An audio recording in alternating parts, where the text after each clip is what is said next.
So here's a question for you. Would you benefit from ongoing support to improve your personal and professional leadership skills and ultimately achieve greater effectiveness and satisfaction in your work and your life? The Turning Points Leadership Community offers you daily support for your urgent leadership questions, ongoing bite-sized leadership development content to hone your leadership skills, and monthly live coaching calls where you receive individualized coaching from me specific to your situation so that you're able to work through breakdowns and get back on track to doing your best work and living your best life. This is the most robust online leadership coaching program around for an incredible value of only $147 a month. And as a podcast listener, you can join now and receive your first month free. You get access to absolutely everything, including the live coaching calls with me. Come check it out and see if this is the place for you to take your leadership competencies to the next level. You can do this by going to drkristenalbert.com. That is DrKristenAlbert, all one word, .com/free trial, FREETRIAL. Again, no spaces, .html. So that's drkristenalbert.com/free trial.html. Fill in your name and email address and confirm that you're not a robot, and then check your email for the link to the free trial offer to join, and you'll be a member. I'll look forward to seeing you there. Now, on to the podcast.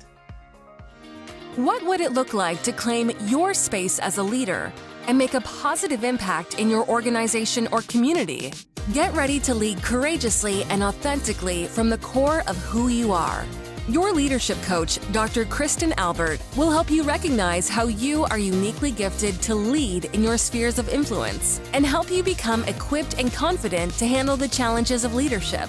Take your leadership to the next level and create your turning points in leadership. Let's get started. Here's Chris. Hello and welcome to Turning Points in Leadership. I am Dr. Chris Albert, and I am really happy that you joined us today. In the Turning Points Leadership podcast, I like to interview people who are leading in bold and inspiring ways in their spheres of influence without actually needing to have a title or a place of privilege to be a leader. I believe that every one of us is a leader in our spheres of influence. From the time we step out of bed in the morning to the time we go to bed at night, every interaction with ourselves or with someone else is a leadership opportunity.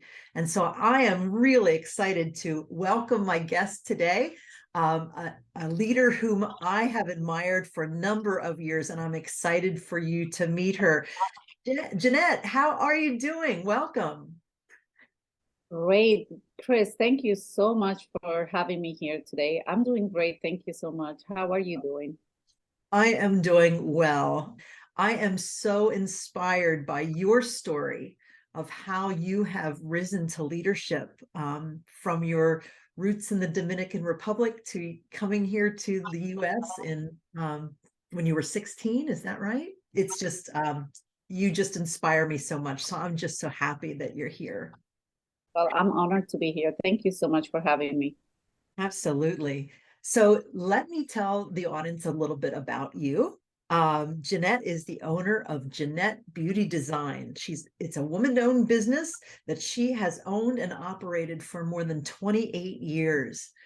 Jannat successfully completed a diploma in hair design and cosmetology, and then she went on to complete a course to be able to teach hair design and cosmetology, and she also completed a business training program, because it's one thing to be a stylist, but it's another thing to run a business. So I'm sure that was an important part of your education. She also, after she had obtained state licensure, she set up her first place of business in 1998, and she currently operates Jannat Beauty Design as a single operator studio. She has some part-time assistance with the administrative work of her practice, and she serves clients from all over Lancaster County and walks of life. She is fully bilingual, bicultural, and serves the Latino community and other diverse populations with the necessary skills to meet their unique hair care needs. Jannat is currently exploring expanding her business to include mentoring and training others in the field and offering additional services to meet the holistic needs of her clients. Now, I have to tell you about Jannat's leadership in the Lancaster community. She is the successful winner of the 2000 Economic Development Alliance Minority and Women Business Award, and she proved her business expertise and commitment to the community. And then she took her original business and her original salon, and that she started in 98, and then she moved that to her own, she downsized, so to speak, so that she could raise her children and accommodate her family's growing needs. And now that her children are all teenagers, she is expanding her business once again. So again, Jannat, it's great to have you here. I'm wondering, would you tell us a little bit about that 2000 Economic Development Alliance Minority and Women Business Award? Yeah, I was honored to receive that award because of being part of the community, and I participated with assets for many years. I took the business course with them, and that was back to 1997. 1999? Yeah. Oh, okay. Wow. Wow. Since then, I participated with them. I was once part of the board, and I helped to teach the Spanish class that they have. They tried to do Spanish classes for those non-speaking English, and I helped for several months to teach that class, which I feel honored to do that. So yeah, I think just because of those little achievements, they honor me with that. Yes. And those are not little achievements, my dear, for someone who moved to the US That with, is, yeah. Did you have any language, any English language before you moved to the US? no, when I lived in the Dominican Republic, I record being taught English at the school, just like when you here in high school, they teach you French or German or any other language. And Right. then you go to that country and you figure out you learn nothing when you try to speak in that other country. So that happened to me when I came to the United States. I thought I knew English by taking small courses, and yeah, when I came here, I did not know anything. But by the grace of God, I learned, and I put myself in high school, and for that I had to do high school again. I basically did double high school. I did it 4 years in the Dominican Republic, but because I didn't graduate from the last semester of graduation, I had to redo everything here because of language barrier. Wow. But I'm thankful. I mean, I learned how to speak English, how to write and read, and I'm thankful for that. Although it Yeah. put me behind 4 years, but here I am, grateful. Yeah. Well, I'll tell you what, being asked and invited to teach English to non-English speakers, I mean, you know, that's a recognition of you and your skills. And that's quite an honor. And then the 2000 Economic Development Alliance Minority and Women Business Award, yeah, for your business expertise and your commitment to the community. That's huge. That is just huge. Would you be willing to share some of the projects you've worked on as a leader? For example, MCC or Union Community. You have been really integral in and really one of the main supporters and leaders in MCC, and now this work that you're doing with Union Community. Would you share a little bit about that? Sure. Thank you so much for having me share. I'm very blessed by being part of MCC, which is the Mennonite Children's Choir. My children studied there in the prelude program, and they have still been coming to this program, learning how to sing in the choir. And after years of having them going there and me coming every Tuesday to sit and listen to their music, the manager asked me if I want to become part of the board. And with excitement, I say yes, because I want to know how that runs. I want to know the behind the scenes works. And it was very inspiring for me to sit there and learn about the business in the choir community and how they operate.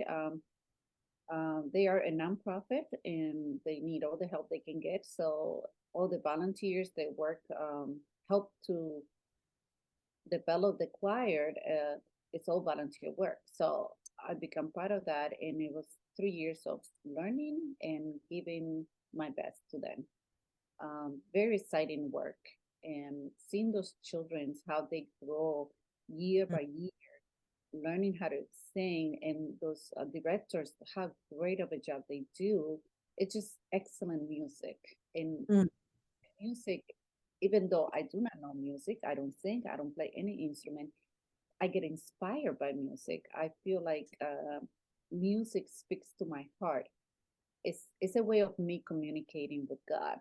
God speaks to Mm. me when I listen to music, especially Christian music. I feel that God is in my heart. Mm. I don't know how else to explain it. So being part of the board, it was a great time for me to learn all that. Yeah. I love how you're seeing people see you, the leadership of MCC saw you and said, would you be interested? Right. And you stepped in and you said how you said you were curious. You really wanted to know how the back office ran for an organization like that. I think that's another very bold leadership quality, is that curiosity, right? And that willingness to then step in kind of fearlessly, right? And say, I'm going to learn stuff. I'm going to learn stuff, and I'm going to contribute. So what a blessing that is. And then Union Community, the hospital system here in Lancaster. You're doing some work with them as well? Yes, Union Community, what it used to be called Southeast Lancaster Hospital, or it's an establishment for going in to check yourself, your health. I was actually, I always been a patient of them. And when I came to Lancaster from New York City in the 90s, I went there. I was non-insured person that got sick and had no idea where Mm. to go, what to do. And I went there and I was treated with respect and Mm. with love. And that to me, that's that's it. You know, a Mm. person that is sick, as young as I was probably 18 years old and didn't know anything about how to go to the doctors and what to do in a situation when I became sick. I ended up going there. The doctors are excellent doctors. They have a huge heart. They take you in. They talk to you like if you were one of the family members. And for me to see that, I feel like I want to give back after I was, became an adult and, I'm a professional now and I want to be able to give back to that. Um, they are a company that helps the underserved people. And for me, that's huge. I believe Mhm. in what they do and how they do it. So that's why I became part of their board.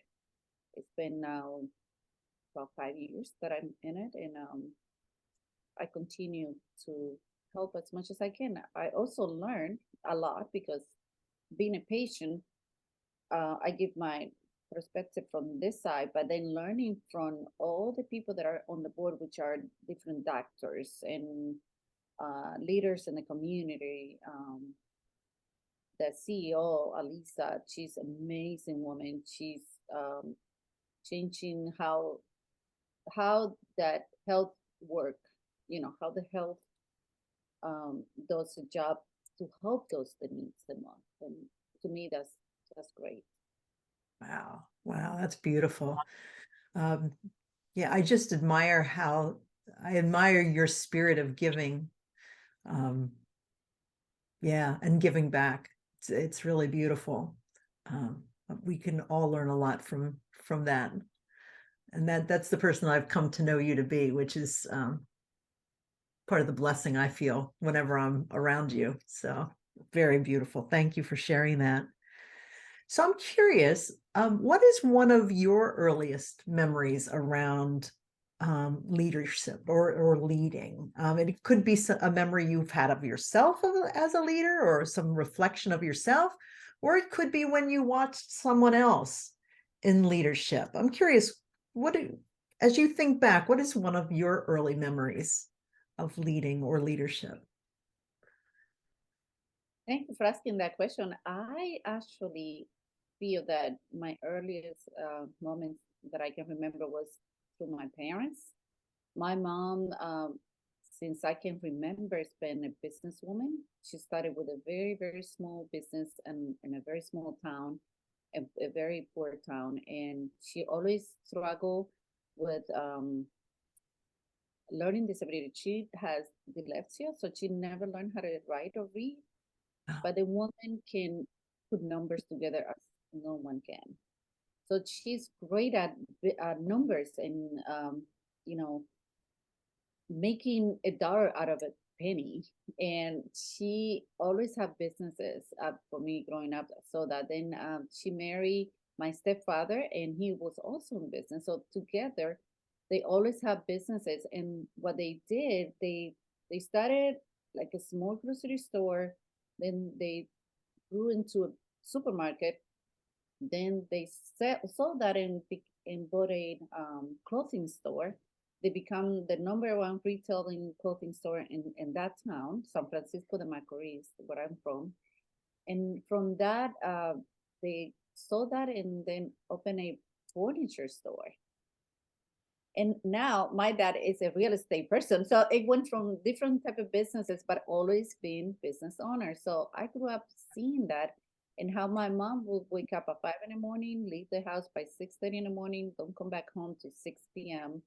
I felt like leadership that was a real leader, and seeing that, it helped me to become my own leader by helping in the house, like with my siblings, my younger siblings. And then after several years of watching them doing that, my mom decided to come to the United States. So she left us with my aunt and my cousin.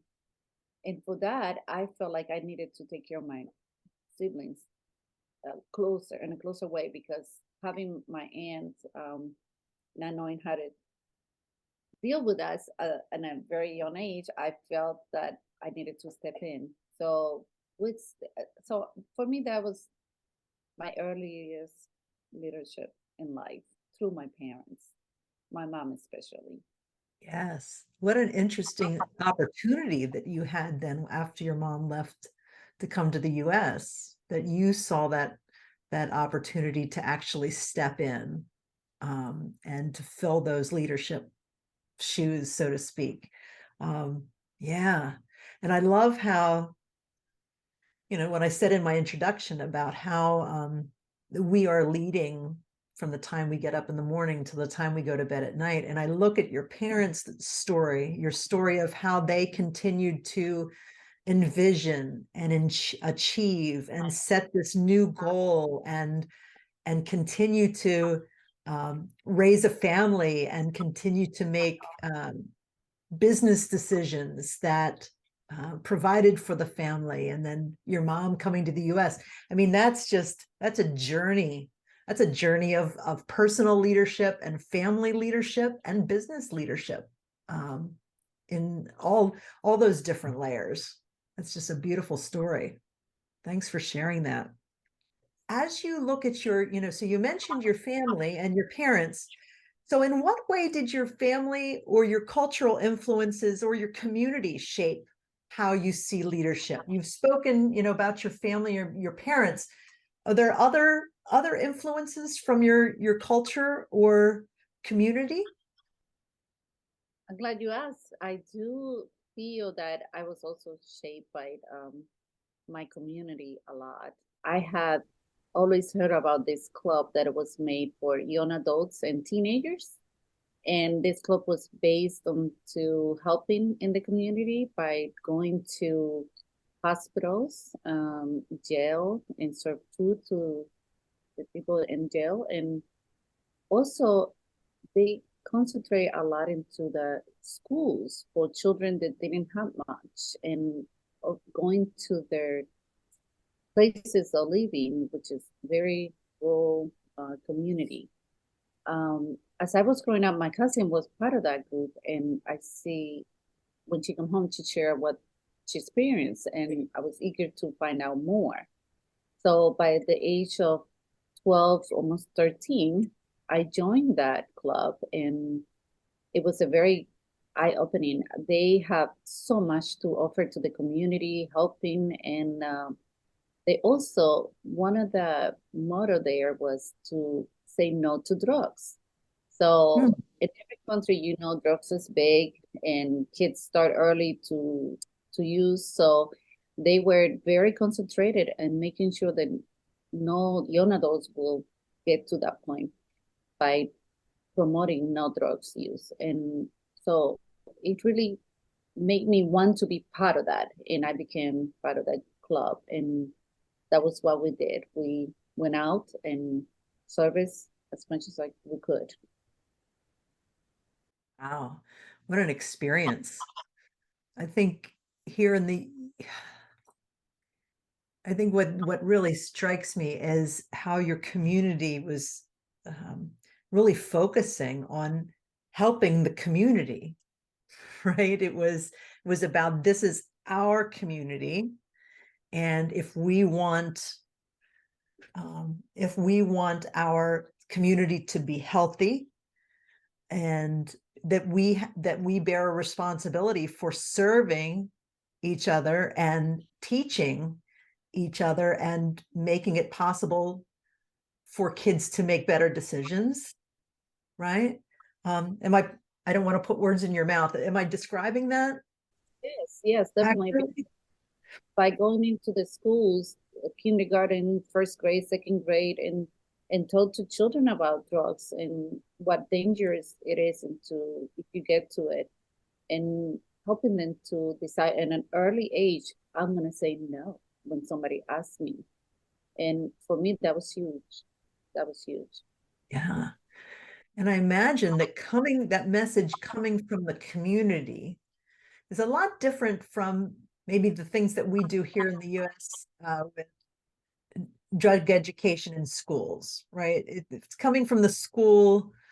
Sure, I think it lands with some kids, but I think coming from people whom you know and whom you trust and who you know are your community, that it may have a greater impact on the children when it comes from people you know and trust, and maybe don't know, but you trust because they are like you, they are members of your community.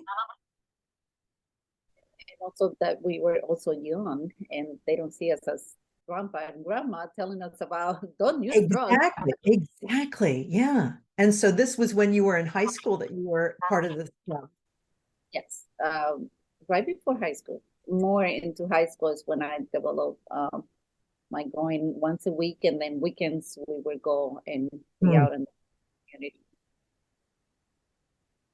I love hearing your story because I've always known you as a person with such a giving heart, and just it's a beautiful thing to be able to hear your story and how that's been part of you through your whole life, and how you were led by others to step into this role.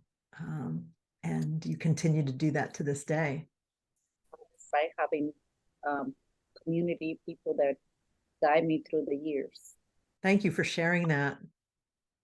So you interact with a lot of people through your work, through the boards on which you serve. through being a mom and your kids in school, and all these different people that you interact with, if not on a daily basis, on an ongoing basis. And I'm just curious, what would you like to invite the listeners to think about when it comes to leading and leadership, that you think it's important for the listeners to hear, and the people with whom you interact and you live and you work? What would you like to invite folks to think about and to consider? I think leading is it's like a gift of service. Mm. A leader is a person who has minimum influence in whatever aspect of life. You cannot take advantage of your own benefits, but help those to move forward. I think people think leader are the most demanding and strong-willed person, but leadership keeps humility.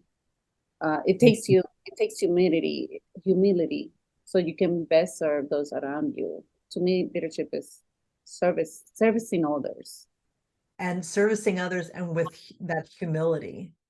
How do you describe humility? What would that look like? If you would invite somebody to serve with humility, what would that look like? Well, I see myself equal to others. I never see myself on top of the ladder. I feel like you can be a person that just equality, like equal to the coworkers, equal to my clients. I never feel like I know it all. Even when, let's say, for example, cutting your hair, and I've seen this a lot, that I cut your hair and you come in and I said, so how would you like your haircut? And you'll be like, oh, well, I really like this way, that way. Like you have a specifics of what you want. Some people will think, well, I'm the hair cutter. I'm going to cut your hair. So I know how I'm going to do it. You don't need to tell me. It's a communication between the two of us in order to achieve that great haircut.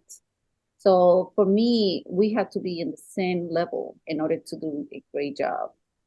Um, Humility is someone that is equal. They see themselves equals somebody Mhm. else. Yeah.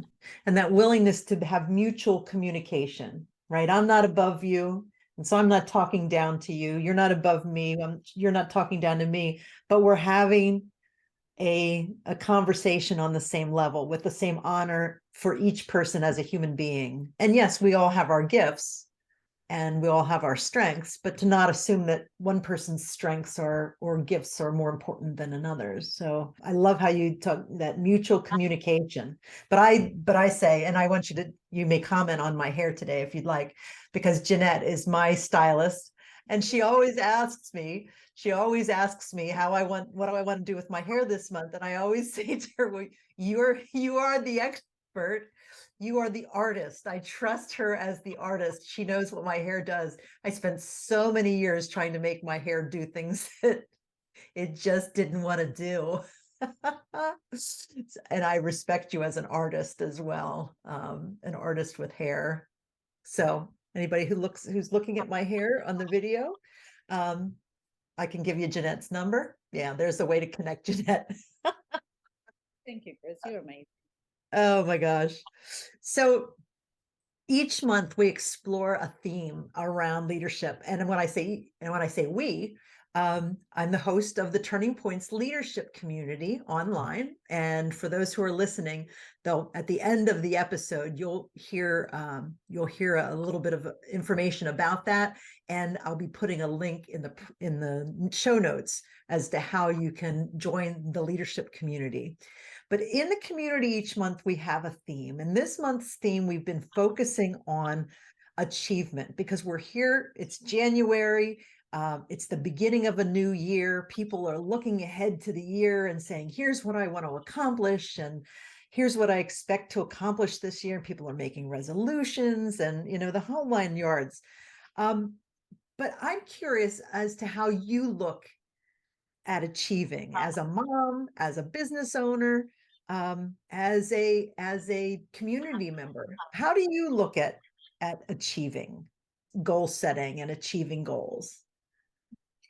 It's funny you ask because I consider myself a goal-getter person and a person that likes to set goals every single year. I look at the year and how it finished and then how I'm going to start this one and what I wanted to achieve through the year. So at this stage of my life, I am the mother of three, and all three are teenagers. So I feel like they are very they're going into their ways. They are very independent teenagers doing their own thing. And although, they have after school program and I help them to go, I mean, I go there to watch them play basketball, volleyball, bowling, and all that. I feel like they are on their way to their growth, to the new life coming after high school.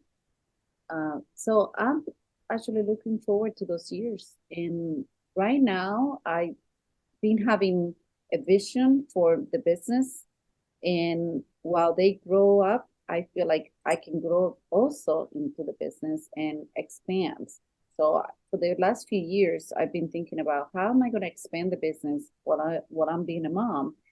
But I feel like this is a time, and I can just take more time for myself, for my business, and grow into a dream of mine that has been for many years. That is to expand into a spa, not just to do hair, but also to take care of your body, massages, facials, body waxing, um, even I always think of when I have a spot, I want to have a space for people to come and have a spiritual direction, somebody that can come and help them to feel better about themselves and do better for themselves. Mm. So that's my goal in the next year or so. I want to become better and bigger business and also to provide to others by employing more people, more employees, and give them jobs and Yes. together we can grow as a community and give to the community. What a beautiful vision.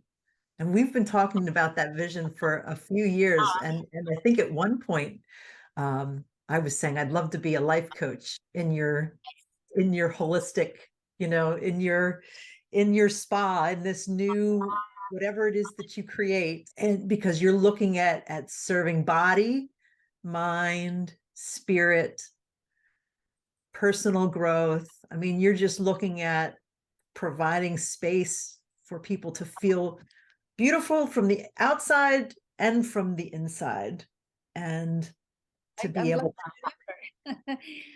Oh, you remember our conversation? Yes, exactly I that. sure do. I sure do. And, conversation. And what I love, when we talk about achievement, right?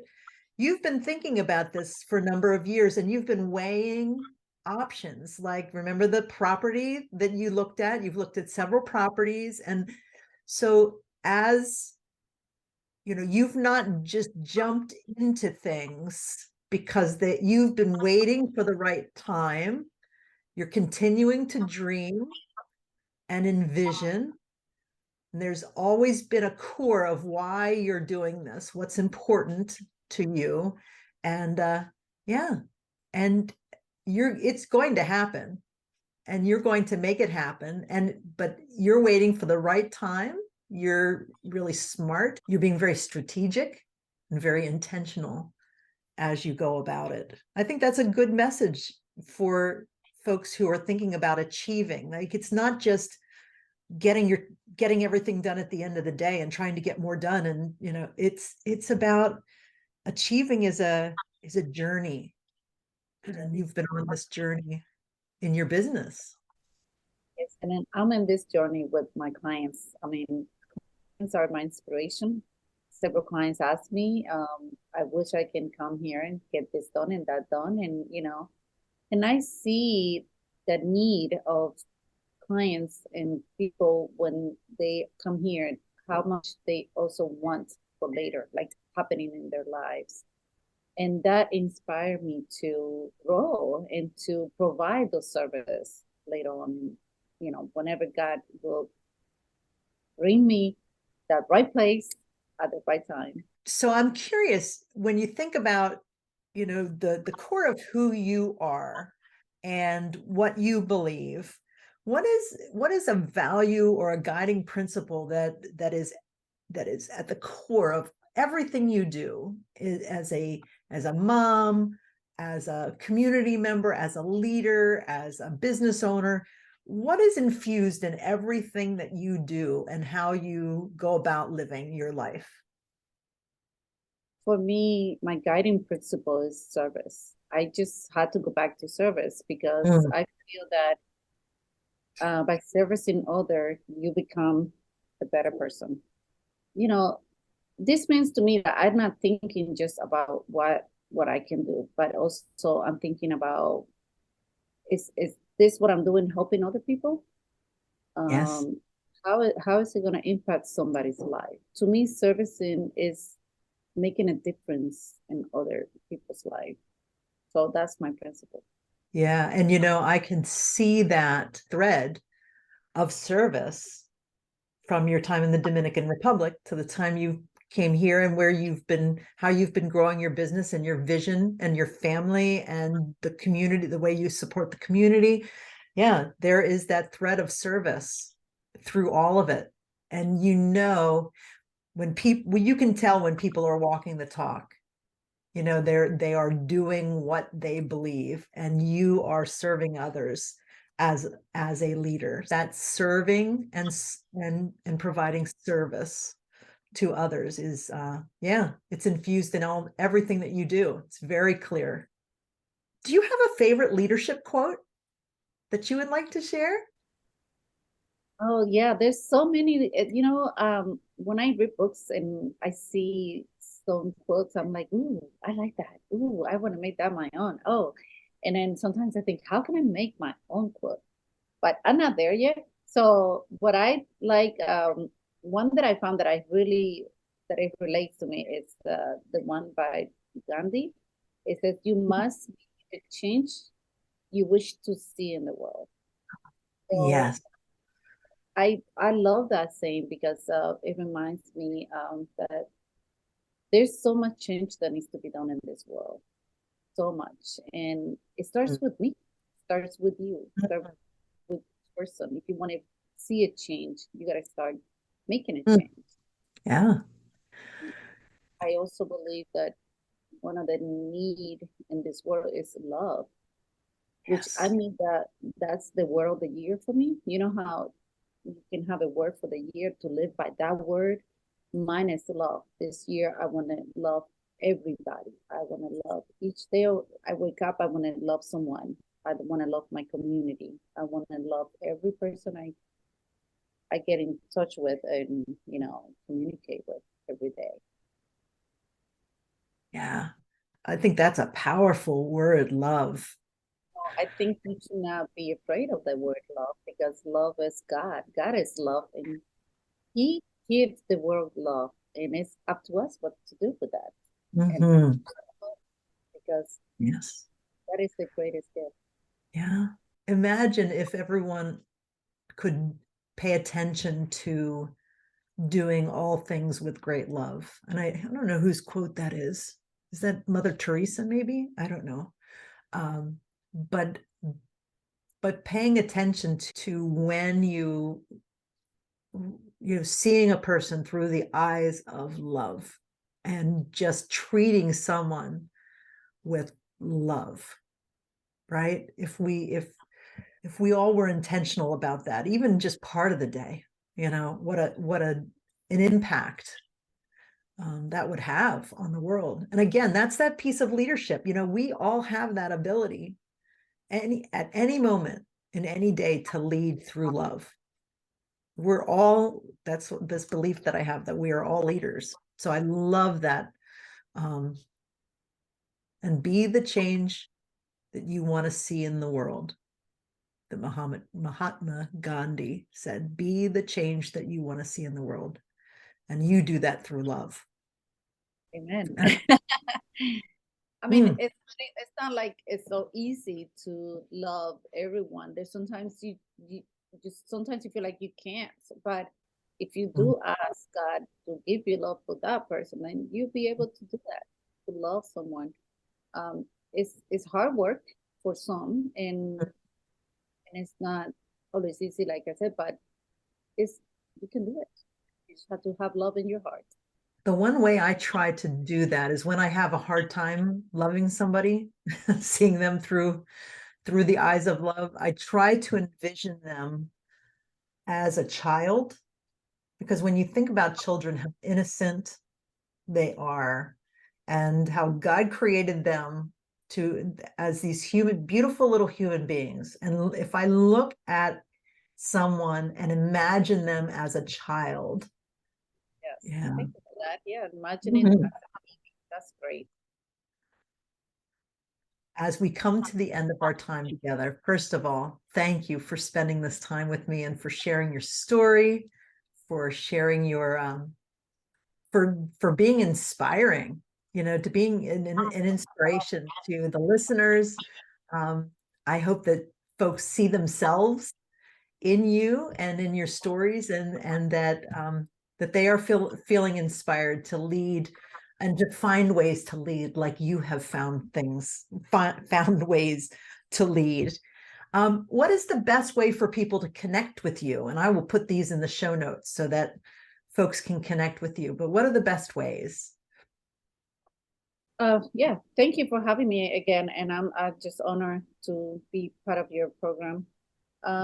People can reach me by looking me up either Facebook, Instagram, LinkedIn, and you can just you can reach me at Jannat Beauty Design. That's how you can find me. If you Google Jannat Beauty Design, you will find different ways where you can connect with me. Yes, just FaceTime me. I mean, Instagram me. Do any of the social media. You can just look me up and you can find me. Yes, I will put those links in the show notes so that people can find you in any of those ways. Thank you just so much for being part of this, Jannat. It's been a pleasure talking leadership with you today. Thanks for being my inspiration in so many ways as well. Thank you, as you are to me. Thank you so much. Thank you. And so, friends, listeners, thank you so much for tuning in to this month's episode of Turning Points in Leadership. And again, I trust that you are walking away feeling inspired, ready to reflect on your leadership and how you can make a difference in your work or your community. And so we will see you next time for the next episode in Turning Points in Leadership. And do join us in the Turning Points Leadership community. And I will put that link in the show notes as well.